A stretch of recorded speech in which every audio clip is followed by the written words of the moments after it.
ಸ್ಪೆಷಲ್ಗೆ ಸ್ವಾಗತ. ನಾನು ಕೀರ್ತಿಶ್ರೀ.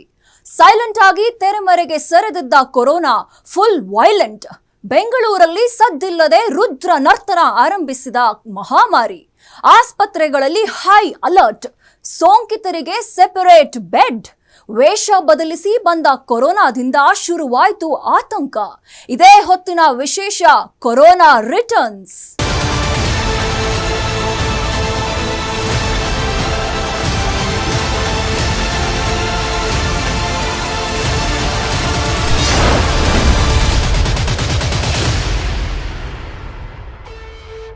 ಸುಮಾರು 5 ವರ್ಷಗಳ ಹಿಂದೆ ಇಡೀ ಜಗತ್ತೇ ಸ್ತಬ್ಧವಾಗುವಂತೆ ಮಾಡಿದ್ದ ಕೊರೋನಾ ಮತ್ತೆ ತನ್ನ ಅಬ್ಬರ ಶುರು ಮಾಡಿದೆ.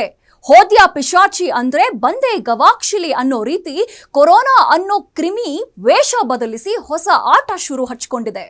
ರಾಜ್ಯದಲ್ಲಿ ಒಂದೇ ವಾರದಲ್ಲಿ ಸೋಂಕಿತರ ಸಂಖ್ಯೆ ತ್ರಿಗುಣವಾಗಿದೆ. ಅಂದ್ರೆ ಅದಿನ್ಯಾವ ಸ್ಪೀಡ್ನಲ್ಲಿ ಕೊರೋನಾ ಆಟ ಶುರು ಮಾಡ್ಕೊಂಡಿದೆ ಅಂತ ನೀವೇ ಊಹಿಸಿ. ಅದರ ಡೀಟೇಲ್ಸ್ ಇಲ್ಲಿದೆ.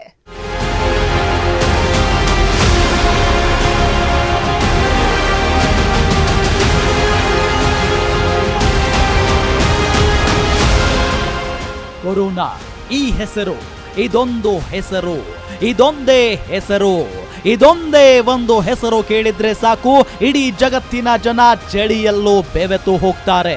ಕೊರೋನಾ ಹೆಸರು ಕೇಳಿದ್ರೆ ಬೆಚ್ಚಿ ಬೀಳ್ತಾರೆ, ಕನಸಲ್ಲೂ ಹೆದರಿ ಹೋಗ್ತಾರೆ. ಕೊರೋನಾ ಅನ್ನೋ ಕಣ್ಣಿಗೆ ಕಾಣದ ಕ್ರಿಮಿ ಇಡೀ ಜಗತ್ತಿಗೆ ಕೊಟ್ಟಿದ್ದ ಕಾಟ ಅಂತದ್ದು. ಡಿಸೆಂಬರ್ 2019ರಲ್ಲಿ ಚೀನಾದ ವುಹಾನ್ನ ಮಾಂಸ ಮಾರುಕಟ್ಟೆಯಿಂದ ಲೀಕ್ ಆದ ಈ ವೈರಸ್ನಿಂದ ಇಡೀ ಜಗತ್ತೇ ತತ್ತರಿಸಿ ಹೋಗಿತ್ತು. ಸಾಕಪ್ಪ ಸಾಕು, ಈ ಜೀವನ ಅನ್ನೋ ಮಟ್ಟಿಗೆ ಜನ ರೋಸಿ ಹೋಗಿದ್ರು. ಕಣ್ಣ ಮುಂದೇನೆ ಪ್ರೀತಿ ಪಾತ್ರರನ್ನ ಕಳೆದುಕೊಂಡು ಪಟ್ಟಿರೋ ಯಾತನೆ ಅಷ್ಟಿಷ್ಟಲ್ಲ. ಸುಮಾರು 2 ವರ್ಷ ವಿಶ್ವವೇ ಕೊರೋನಾ ಅನ್ನೋ ರೋಗದಿಂದ ತತ್ತರಿಸಿ ಹೋಗುವಂತೆ ಮಾಡಿತ್ತು. ಅಂತೂ ಇಂತೂ 2 ವರ್ಷ ಕಾಟ ಕೊಟ್ಟಿದ್ದ ಕ್ರಿಮಿ ತನ್ನ ಅಬ್ಬರ ಕಡಿಮೆ ಮಾಡಿತ್ತು. ಕೊರೋನಾಗೆ ಲಸಿಕೆ ಬಂದ ಬಳಿಕ ಜನ ನೆಮ್ಮದಿಯ ನಿಟ್ಟುಸಿರು ಬಿಟ್ಟಿದ್ರು.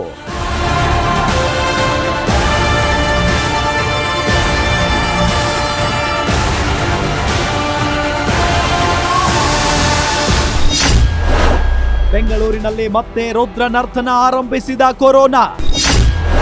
ರೂಪಾಂತರಿ ವೈರಸ್ ಅಬ್ಬರಕ್ಕೆ ಜನರಲ್ಲಿ ಶುರುವಾಯಿತು ನಡುಕ.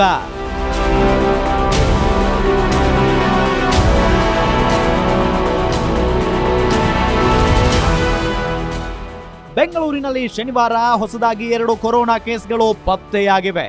ಈ ಮೂಲಕ ರಾಜ್ಯ ರಾಜಧಾನಿಯಲ್ಲಿರೋ ಸಕ್ರಿಯ ಕೇಸ್ಗಳ ಸಂಖ್ಯೆ 34ಕ್ಕೆ ಏರಿಕೆಯಾಗಿದೆ. ಇಡೀ ರಾಜ್ಯದಲ್ಲಿ ಒಟ್ಟು 37 ಕೇಸ್ಗಳಿವೆ. ಇಡೀ ಭಾರತದಲ್ಲಿ ನಗರ ಪ್ರದೇಶಗಳಲ್ಲಿಯೇ ಅತಿ ಹೆಚ್ಚು ಕೊರೋನಾ ಸಕ್ರಿಯ ಪ್ರಕರಣಗಳು ದಾಖಲಾಗ್ತಿವೆ. ಹಳ್ಳಿಗಾಡುಗಳಲ್ಲಿ ಕೊರೋನಾ ಅಬ್ಬರ ಇನ್ನೂ ಶುರುವಾಗಿಲ್ಲ. ಆದರೆ ಬೆಂಗಳೂರು, ದೆಹಲಿ, ನೋಯ್ಡಾ, ಗಾಜಿಯಾಬಾದ್ ಸೇರಿದಂತೆ ಬಹುತೇಕ ನಗರ ಪ್ರದೇಶಗಳಲ್ಲಿ ಕೊರೋನಾ ಅಬ್ಬರ ಜಾಸ್ತಿ ಆಗ್ತಿದೆ. ಹೀಗಾಗಿ ಎಲ್ಲೆಡೆ ಆಸ್ಪತ್ರೆಗಳಲ್ಲಿ ಹೈ ಅಲರ್ಟ್ ಘೋಷಣೆ ಮಾಡಲಾಗಿದೆ. ಆಸ್ಪತ್ರೆ ಕೊರೋನಾ ಸೋಂಕಿತರಿಗೆ ಪ್ರತ್ಯೇಕ ಬೆಡ್ಗಳ ವ್ಯವಸ್ಥೆ ಮಾಡಲು ಸೂಚನೆ ನೀಡಲಾಗಿದೆ. ಅಲ್ಲದೆ ಜನಸಂದಣಿ ಹೆಚ್ಚಾಗಿರೋ ಕಡೆ ಓಡಾಟ ಮಾಡೋ ವೇಳೆ ಮಾಸ್ಕ್ ಧರಿಸುವಂತೆ ಜನರಿಗೆ ಸೂಚನೆ ನೀಡಲಾಗಿದೆ.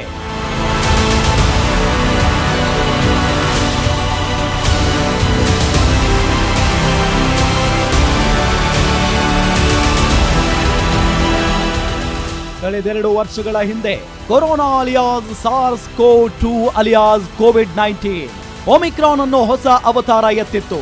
ಆಗಲೂ ಕೊರೋನಾ ಅನ್ನೋ ಮಹಾಮಾರಿ ಮತ್ತೆ ಕಂಟಕವಾಗಿ ಪರಿಣಮಿಸೋ ಲಕ್ಷಣಗಳು ಕಂಡು ಬಂದಿದ್ವು. ಆದ್ರೆ ಒಮಿಕ್ರಾನ್ ಅಷ್ಟೇನೂ ಕಾಟ ಕೊಡಲಿಲ್ಲ. ಈ ಒಮಿಕ್ರಾನ್ ಅನ್ನೋ ರೂಪಾಂತರಿ JN1 ಅನ್ನೋ ಭಸ್ಮಾಸುರನನ್ನ ಸೃಷ್ಟಿಸಿದೆ. ಈ ರೂಪಾಂತರಿ ವೈರಸ್ ಲಸಿಕೆಗಳಿಗೂ ಬಗ್ಗುತ್ತಿಲ್ಲ, ಔಷಧಿಗಳಿಗೂ ಕೇರ್ ಮಾಡ್ತಿಲ್ಲ. ಅದರಲ್ಲೂ ಹಾಂಗ್ಕಾಂಗ್, ಸಿಂಗಾಪುರ, ಥಾಯ್ಲ್ಯಾಂಡ್, ಚೀನಾ ಸೇರಿ ಪೂರ್ವ ಏಷ್ಯಾ ದೇಶಗಳಲ್ಲಿ ಅಕ್ಷರಶಃ ಜನರನ್ನ ಕಾಡೋಕೆ ಶುರು ಮಾಡಿದೆ. ಸಿಂಗಾಪುರದಲ್ಲಿ ಸೋಂಕಿತರಿಗೆ ಚಿಕಿತ್ಸೆ ನೀಡಲು ಬೆಡ್ಗಳು ಸಿಗದೆ ಹಲವಾರು ರೋಗಿಗಳು ಪರದಾಟ ನಡೆಸುತ್ತಿದ್ದಾರೆ. ಪ್ರಸ್ತುತ ಪೂರ್ವ ಏಷ್ಯಾ ದೇಶಗಳಲ್ಲಿ JN.1, LF.7 ಮತ್ತು NB.1.8 ಉಪತಳಿಗಳು ಯಾವ್ಯಾವ ದೇಶದಲ್ಲಿ ಅಬ್ಬರಿಸುತ್ತಿವೆ? ಒಂದೇ ವಾರದಲ್ಲಿ ವೈರಸ್ ಪೀಡಿತರ ಸಂಖ್ಯೆ ತೀವ್ರವಾಗಿ ಏರಿಕೆ ಆಗಿದ್ಯಾಕೆ? ಇದರಿಂದ ವಿದೇಶಿ ಪ್ರವಾಸಿಗರಿಗೆ ಆತಂಕ ಇದೆಯಾ ಅನ್ನೋದನ್ನ ಡಿಟೇಲ್ ಆಗಿ ತೋರಿಸ್ತೀವಿ ನೋಡಿ. ಏಷ್ಯಾದಲ್ಲಿ ಕೋವಿಡ್ ಆರ್ಭಟ. ಏಷ್ಯಾದ ಚೀನಾ, ಥೈಲ್ಯಾಂಡ್, ಹಾಂಗ್ಕಾಂಗ್ ಮತ್ತು ಸಿಂಗಾಪುರ ದೇಶಗಳಲ್ಲಿ ಕೊರೋನಾ ಉಪತಳಿಯಾದ ಒಮಿಕ್ರಾನ್ನಿಂದ ಸೃಷ್ಟಿಯಾದ ಕೊರೋನಾ ವೈರಸ್ ಹಾವಳಿ ಹೆಚ್ಚಾಗಿದೆ. ಕೇವಲ ಒಂದೇ ಒಂದು ವಾರದಲ್ಲಿ ಕೊರೋನಾ ಉಪತಳಿ ತೀವ್ರವಾಗಿ ಆರ್ಭಟಿಸುತ್ತಿದೆ. ಏಪ್ರಿಲ್ 27ರಿಂದ ಮೇ 3ರವರೆಗೆ ಕೊನೆಗೊಂಡ ವಾರದಲ್ಲಿ ಕೊರೋನಾ ಪ್ರಕರಣಗಳ ಸಂಖ್ಯೆಯಲ್ಲಿ 16% ಹೆಚ್ಚಳವಾಗಿದೆ. ಈಗ ಪತ್ತೆಯಾಗಿರೋ ಒಟ್ಟಾರೆ ಕೊರೋನಾ ಪ್ರಕರಣಗಳಲ್ಲಿ 6%ಕ್ಕೂ ಹೆಚ್ಚು ಮಂದಿಗೆ ಐಸಿಯುನಲ್ಲಿ ಚಿಕಿತ್ಸೆ ನೀಡಲಾಗ್ತಿದೆ. ಸಿಂಗಾಪುರ ಸೇರಿದಂತೆ ಪೂರ್ವ ಏಷ್ಯಾ ದೇಶಗಳಲ್ಲಿ ಆಯಾ ದೇಶಗಳಲ್ಲಿ ಹೊಸ ವರ್ಷ ಆಚರಣೆಗಾಗಿ ಸಾರ್ವತ್ರಿಕ ರಜೆ ನೀಡಲಾಗಿತ್ತು. ಇದರಿಂದ ಜನಜಂಗುಳಿ ಉಂಟಾಗಿತ್ತು. ಸಾರ್ವತ್ರಿಕ ರಜೆ ನೀಡಿದ್ದರಿಂದಾಗಿ ಒಂದೆಡೆ ಹೆಚ್ಚು ಜನ ಸೇರಿದ ಕಾರಣ ಕೊರೋನಾ ಪ್ರಕರಣಗಳ ಸಂಖ್ಯೆಯಲ್ಲಿ ತೀವ್ರಗತಿಯ ಏರಿಕೆ ಕಂಡುಬಂದಿದೆ. ಸಿಂಗಾಪುರ, ಹಾಂಗ್ಕಾಂಗ್, ಥಾಯ್ಲೆಂಡ್ಗೆ ಪ್ರವಾಸಕ್ಕೆ ತೆರಳಿದ್ದ ವಿದೇಶಿ ಪ್ರವಾಸಿಗರಿಗೆ ಅವರ ಕುಟುಂಬಸ್ಥರಿಗೆ ಕೊರೋನಾ ವೈರಸ್ ಸೋಂಕು ತಗುಲುವ ಸಾಧ್ಯತೆ ಹೆಚ್ಚಿದೆ.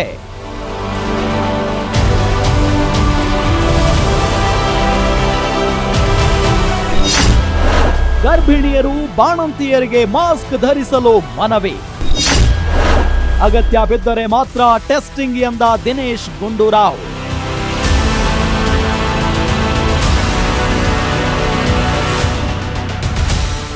ರಾಜ್ಯದಲ್ಲಿ ಕೊರೋನಾ ಮಹಾಮಾರಿ ಮಿತಿ ಮೀರುವ ಲಕ್ಷಣಗಳು ಕಂಡು ಬರ್ತಿವೆ. ಈ ಹಿನ್ನೆಲೆಯಲ್ಲಿ ಮಾತನಾಡಿರೋ ಆರೋಗ್ಯ ಸಚಿವ ದಿನೇಶ್ ಗುಂಡೂರಾವ್, ಗರ್ಭಿಣಿಯರು, ಬಾಣಂತಿಯರು, ರೋಗ ನಿರೋಧಕ ಶಕ್ತಿ ಕಡಿಮೆ ಇರೋರು ಜನದಟ್ಟಣೆ ಪ್ರದೇಶಗಳಲ್ಲಿ ಓಡಾಡುವ ವೇಳೆ ಮಾಸ್ಕ್ ಧರಿಸಿ ಅಂತ ಮನವಿ ಮಾಡಿದ್ದಾರೆ. ಜೊತೆಗೆ ಸದ್ಯಕ್ಕೆ ಕೊರೋನಾ ಕುರಿತು ಯಾರೂ ಭಯ ಪಡಬೇಡಿ. ಕೇಂದ್ರ ಸರ್ಕಾರದ ಜೊತೆಗೆ ನಾವು ಚರ್ಚೆ ನಡೆಸಿದ್ದೇವೆ. ಅಗತ್ಯ ಬಿದ್ದರೆ ಕೊರೋನಾ ಟೆಸ್ಟಿಂಗ್ ಮಾಡಿಸಲು ಸಕಲ ಸಿದ್ಧತೆಗಳನ್ನ ಮಾಡಲಾಗಿದೆ.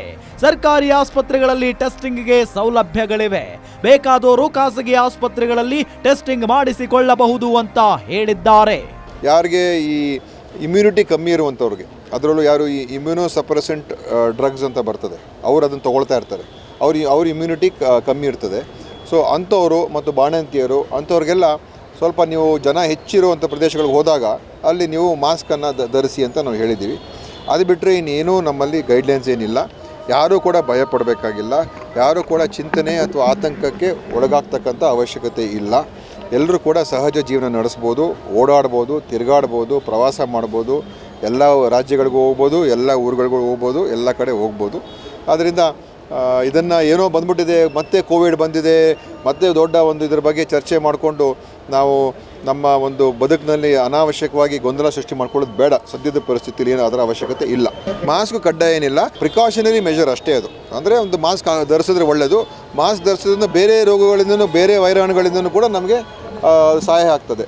ಮತ್ತು ಇನ್ನೊಂದು ಹೇಳಿದ್ರೆ ಆದಷ್ಟು ಮಟ್ಟಿಗೆ ಒಂದು ಸ್ವಚ್ಛತೆಯನ್ನು ಕಾಪಾಡಿಕೊಂಡು ನಮ್ಮ ಏನು ಸ್ಯಾನಿಟೈಸರನ್ನು ಉಪಯೋಗಿಸುವಂಥದ್ದು ಎಲ್ಲೆಲ್ಲಿ ಸಾಧ್ಯ ಆಗುತ್ತೆ ಮಾಡಿ. ಅದು ಎಲ್ಲದಕ್ಕೂ ಕೂಡ ಒಳ್ಳೆಯದೇ. ಈಗ ಸಾಂಕ್ರಾಮಿಕ ರೋಗಗಳಿರ್ತದೆ, ಬೇರೆ ಬೇರೆ ಈಗ ಮಳೆಗಾಲ ಎಲ್ಲ ಇರೋದ್ರಿಂದ ಕೋವಿಡ್ ಒಂದೇ ಅಲ್ಲ, ಇನ್ನು ಉಳಿದ ಬೇರೆ ವೈರಲ್ ಇನ್ಫೆಕ್ಷನ್ಸ್ಗೂ ಕೂಡ ತಡೆ ಹಿಡಿಯೋದಕ್ಕೆ ಅದು ಅನುಕೂಲ ಆಗ್ತದೆ. ಆಯಿತಾ? ದಯವಿಟ್ಟು ಯಾರೂ ಕೂಡ ಭಯ ಬೀಳ್ತಕ್ಕಂಥ ಪರಿಸ್ಥಿತಿ ಇಲ್ಲ.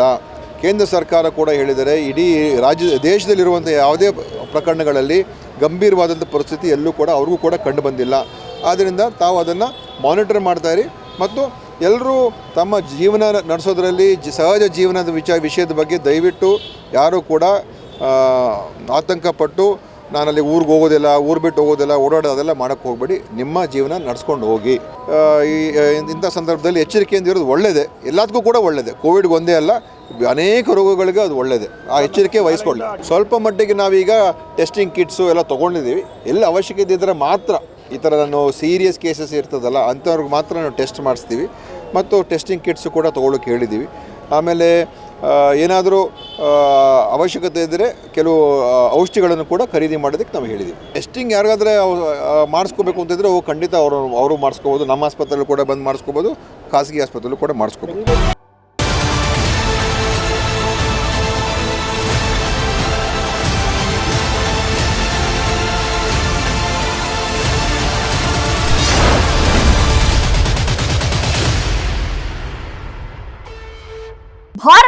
ದಿನದಿಂದ ದಿನಕ್ಕೆ ಕೊರೋನಾ ಸೋಂಕಿತರ ಸಂಖ್ಯೆ ಹೆಚ್ಚಾಗ್ತಾ ಇದೆ.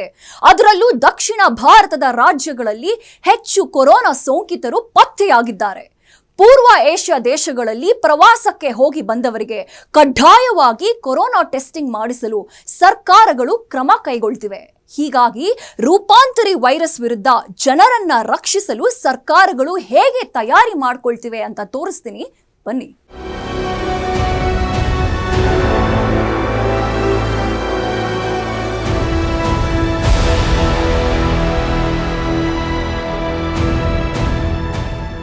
ಸುಮಾರು 3 ವರ್ಷ ಕೊರೋನಾ ಆಗಾಗ ಸದ್ದು ಮಾಡುತ್ತಲೇ ಇತ್ತು. ಆದರೆ ಪರಿಸ್ಥಿತಿ ಕೈ ಮೀರಿ ಹೋಗಿರಲಿಲ್ಲ. ಆದರೆ 3 ವರ್ಷದ ಬಳಿಕ ಹೊಸ ರೂಪದಲ್ಲಿ ಬಂದಿರೋ ಕೊರೋನಾ ಕ್ರಿಮಿ ಮತ್ತೆ ಹಳೆ ದಿನಗಳನ್ನ ನೆನಪಿಗೆ ತರೋ ಲಕ್ಷಣಗಳು ಕಂಡು ಬರ್ತಿವೆ. ಯಾಕಂದ್ರೆ ಕಳೆದೊಂದು ವಾರದಲ್ಲಿ ಕೊರೋನಾ ಸೋಂಕಿತರ ಸಂಖ್ಯೆ ಹೆಚ್ಚಾಗ್ತಿದೆ. ಬೆರಳಣಿಕೆ ಸಂಖ್ಯೆಯಲ್ಲಿದ್ದ ಸೋಂಕಿತರ ಸಂಖ್ಯೆ ಕಳೆದೊಂದು ವಾರದಿಂದ 3 ಅಂಕಿ ದಾಟಿ ಹೋಗಿದೆ. ಚಿಕ್ಕ ಮಕ್ಕಳಿಂದ ಹಿಡಿದು ವಯೋವೃದ್ಧರವರೆಗೆ ಎಲ್ಲರಲ್ಲೂ ಕೊರೋನಾ ಸೋಂಕು ಕಾಣಿಸಿಕೊಳ್ಳುತ್ತಿದೆ. ಭಾರತದಲ್ಲಿ ಕೊರೋನಾ ಸೋಂಕಿತರ ಸಂಖ್ಯೆ 350ರ ಗಡಿ ದಾಟಿದೆ. ಕೇವಲ 6 ದಿನಗಳಲ್ಲಿ ಸೋಂಕಿತರ ಸಂಖ್ಯೆಯಲ್ಲಿ ತೀವ್ರ ಹೆಚ್ಚಳ ಕಂಡು ಬಂದಿದೆ.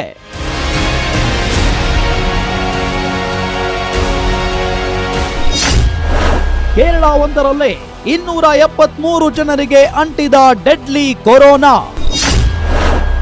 ದೆಹಲಿಯಲ್ಲಿ ಕೊರೋನಾ ಪತ್ತೆಯಾಗ್ತಿದ್ದಂತೆ ಫುಲ್ ಅಲರ್ಟ್.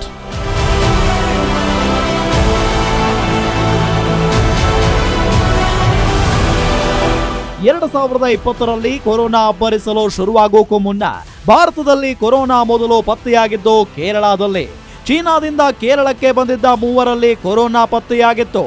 2020ರ ಜನವರಿ ಅಂತ್ಯದಲ್ಲಿ ಭಾರತದಲ್ಲಿ ಕೊರೋನಾ ಸೋಂಕಿತರು ಪತ್ತೆಯಾಗಿದ್ರು. ಇದಾದ ಬಳಿಕ ಕೇರಳದಲ್ಲಿ ಸೋಂಕು ವಿಪರೀತವಾಗಿ ಹರಡಲು ಶುರು ಮಾಡಿತ್ತು. ಕೇರಳದಲ್ಲಿ ಸೋಂಕಿತರು ಪತ್ತೆಯಾದ ಬಳಿಕ ಭಾರತದಲ್ಲಿ ಕೊರೋನಾ ವಿಪರೀತವಾಗಿ ಹರಡಲು ಶುರುವಾಗಿತ್ತು. ಇದಾದ ಬಳಿಕ ಕೊರೋನಾ ಫಸ್ಟ್ ವೇವ್, ಸೆಕೆಂಡ್ ವೇವ್ಗೆ ಭಾರತ ತತ್ತರಿಸಿ ಹೋಗಿತ್ತು.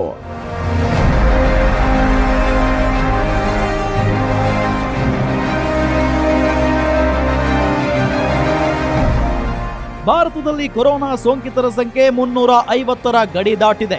ಮೇ 19ರಂದು ಸರ್ಕಾರದ ಅಧಿಕೃತ ಅಂಕಿಅಂಶಗಳ ಪ್ರಕಾರ ಭಾರತದಲ್ಲಿ 257 ಕೊರೋನಾ ಸೋಂಕಿತರು ಇದ್ರು. ಆಗ 6 ದಿನಗಳಲ್ಲಿ ಹೊಸದಾಗಿ 100 ಕೊರೋನಾ ಸೋಂಕಿತರು ಪತ್ತೆಯಾಗಿದ್ದಾರೆ.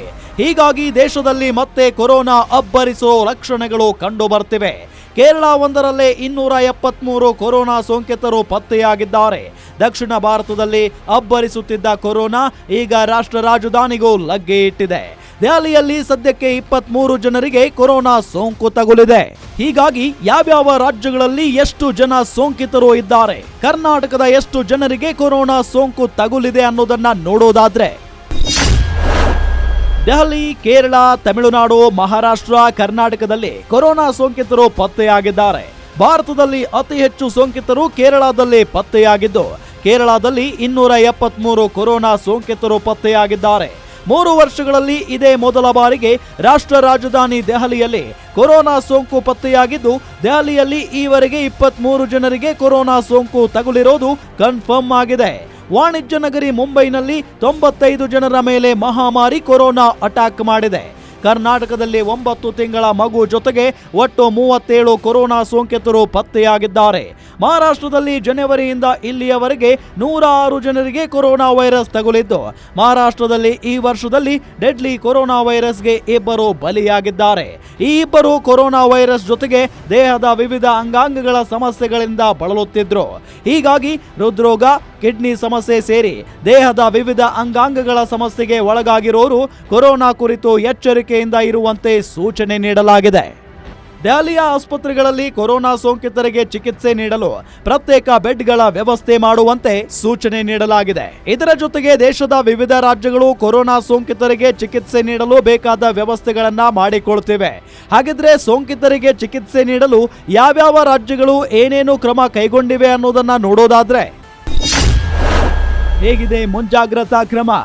ದೆಹಲಿಯಲ್ಲಿ ಕೊರೋನಾ ಸೋಂಕು ಪತ್ತೆಯಾಗ್ತಿದ್ದಂತೆ ಆಸ್ಪತ್ರೆಗಳಲ್ಲಿ ಪ್ರತ್ಯೇಕ ಬೆಡ್ಗಳು, ಆಮ್ಲಜನಕ ಸಿಲಿಂಡರ್ಗಳು, ಟೆಸ್ಟಿಂಗ್ ಕಿಟ್, ವ್ಯಾಕ್ಸಿನ್ ಶೇಖರಣೆ ಮಾಡುವಂತೆ ಎಲ್ಲ ಆಸ್ಪತ್ರೆಗಳಿಗೆ ದೆಹಲಿ ಸರ್ಕಾರ ಕಡ್ಡಾಯ ಸೂಚನೆ ನೀಡಿದೆ. ಜ್ವರದ ರೀತಿಯ ಕಾಯಿಲೆ, ತೀವ್ರ ಉಸಿರಾಟದ ತೊಂದರೆ ಇರುವ ಪ್ರಕರಣಗಳ ಕುರಿತು ದೈನಂದಿನ ಮಾಹಿತಿ ನೀಡಲು ಸಹ ದೆಹಲಿ ಸರ್ಕಾರ ಆಸ್ಪತ್ರೆಗಳಿಗೆ ಸೂಚನೆ ನೀಡಿದೆ. ಕೇರಳದಲ್ಲಿ ಸೋಂಕು ಹೆಚ್ಚಾಗ್ತಾ ಇದ್ದಂತೆ ಕೊರೋನಾ ಟೆಸ್ಟಿಂಗ್ಗೆ ಸರ್ಕಾರ ಸೂಚಿಸಿದ್ದು, ಆಸ್ಪತ್ರೆಗಳಲ್ಲಿ ಮತ್ತು ನೆಗಡಿ ಇದ್ದವರಿಗೆ ಕೇರಳದಲ್ಲಿ ಮಾಸ್ಕ್ ಕಡ್ಡಾಯ ಮಾಡಲಾಗಿದೆ. ಕರ್ನಾಟಕದಲ್ಲಿ ತೀವ್ರ ಉಸಿರಾಟದ ತೊಂದರೆ ಇರುವವರಿಗೆ ಟೆಸ್ಟಿಂಗ್ ಕಡ್ಡಾಯ ಮಾಡಲಾಗಿದ್ದು, ಮುಂಬೈನಲ್ಲಿಯೂ ತೀವ್ರ ಉಸಿರಾಟದ ತೊಂದರೆ ಇದ್ರೆ ಟೆಸ್ಟಿಂಗ್ ಮಾಡಿಸಬೇಕು ಅಂತ ಬೃಹನ್ ಮುಂಬೈ ಮುನ್ಸಿಪಲ್ ಕಾರ್ಪೊರೇಷನ್ ಆದೇಶಿಸಿದೆ. ಆಂಧ್ರಪ್ರದೇಶದಲ್ಲಿ ಇದುವರೆಗೆ ಯಾರಿಗೂ ಕೊರೋನಾ ಸೋಂಕು ಪತ್ತೆಯಾಗಿಲ್ಲ. ಆದರೂ ಸಹ ಪಿಪಿಇ ಕಿಟ್, ಲಸಿಕೆಗಳು, ಮಾಸ್ಕ್ಗಳ ಶೇಖರಣೆ ಮಾಡಲು ಆಂಧ್ರಪ್ರದೇಶ ಸರ್ಕಾರ ಸೂಚನೆ ನೀಡಿದೆ.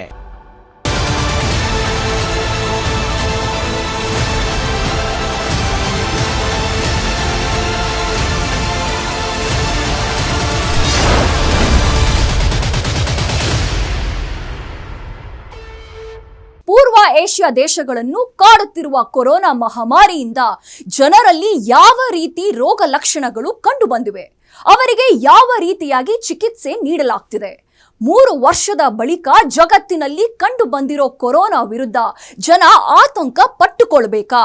ಈಗ ಬಂದಿರೋ ಕೊರೋನಾ ವೈರಸ್ನಿಂದ ರಕ್ಷಣೆ ಪಡೆದುಕೊಳ್ಳೋದು ಹೇಗೆ ಅಂತ ನೋಡೋಣ ಬನ್ನಿ. ಹಳೆ ರೋಗ ಲಕ್ಷಣಗಳ ಜೊತೆಗೆ ಹೊಸ ಲಕ್ಷಣಗಳು. ಚೀನಾದಲ್ಲಿ ಜ್ವರ, ವಾಂತಿ ಜೊತೆಗೆ ಮೈ ಮೇಲೆ ಗುಳ್ಳೆಗಳು.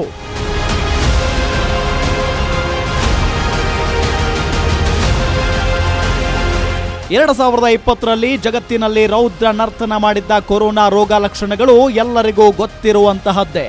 ಮೊದಲಿಗೆ ನೆಗಡಿ ಶುರುವಾಗ್ತಾ ಇತ್ತು, ಬಳಿಕ ಕಫ ಬಂದು ಜ್ವರದಂತ ರೋಗ ಲಕ್ಷಣ ಕಾಣಿಸಿಕೊಳ್ತಾ ಇತ್ತು. ಒಬ್ಬ ವ್ಯಕ್ತಿಯಲ್ಲಿ ರೋಗ ನಿರೋಧಕ ಶಕ್ತಿ ಹೆಚ್ಚಿದ್ದಾಗ ಕೊರೋನಾ ಯಾವುದೇ ಹಾನಿ ಮಾಡ್ತಿರ್ಲಿಲ್ಲ.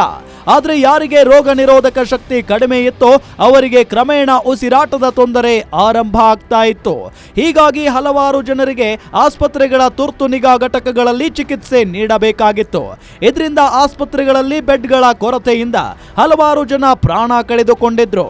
ಹೀಗಾಗಿ ಈಗ ಶುರುವಾಗಿರೋ ಕೊರೋನಾ ವೈರಸ್ ಉಪತಳಿಯ ರೋಗ ಲಕ್ಷಣಗಳು ಹೇಗಿವೆ ಅಂತ ನೋಡೋದಾದ್ರೆ, ಕೊರೋನಾ ಹೊಸ ಉಪತಳಿ ಸೋಂಕಿದವರಿಗೆ ಜ್ವರ, ಕೆಮ್ಮು, ಕಫ, ಮೈಕೈ ನೋವು, ತಲೆನೋವು, ತೀವ್ರ ಸುಸ್ತು ಕಂಡು ಬರ್ತಿದೆ.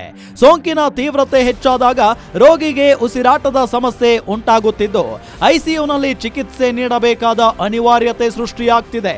ಇದರ ಜೊತೆಗೆ ಚೀನಾದಲ್ಲಿ ಕೊರೋನಾ ಸೋಂಕು ತಗುಲಿದೆ. ರೋಗಿಗಳ ಕಾಲು ಕೈಗಳಲ್ಲಿ ಗುಳ್ಳೆಗಳು ಏಳುತ್ತಿವೆ. ಇದಕ್ಕೆ ಹೋಲಿಸಿದ್ರೆ ಭಾರತದ ಕೊರೋನಾ ಸೋಂಕಿತರಲ್ಲಿ ತೀವ್ರ ರೋಗ ಲಕ್ಷಣಗಳು ಕಂಡು ಬಂದಿಲ್ಲ. ಭಾರತದ ಸೋಂಕಿತರಲ್ಲಿ ಸೌಮ್ಯ ರೀತಿಯಾದ ರೋಗ ಲಕ್ಷಣಗಳಷ್ಟೇ ಕಂಡು ಬರ್ತಿವೆ.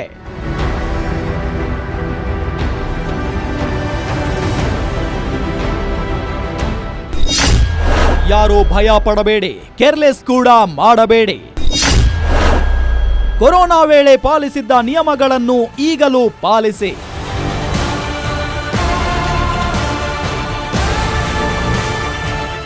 ಕೊರೋನಾ ಹೊಸ ಉಪತಳಿಯ ಬಗ್ಗೆ ಯಾರೂ ಭಯ ಪಡಬೇಕಾಗಿಲ್ಲ. ಹೀಗಂತ ಕೇರ್ಲೆಸ್ ಕೂಡ ಮಾಡೋ ಹಾಗಿಲ್ಲ. ಕೊರೋನಾ ಆರಂಭವಾದಾಗ ಸರ್ಕಾರ ಹೇಳಿದಂತೆ ಜನ ನಡೆದುಕೊಂಡಿದ್ರು. ಆದ್ರೆ ಭಾರತದಲ್ಲಿ ಸೆಕೆಂಡ್ ವೇವ್ ಆರಂಭವಾಗುತ್ತಿದೆ ಅನ್ನೋ ಮುನ್ಸೂಚನೆ ಸಿಕ್ಕಿತ್ತು.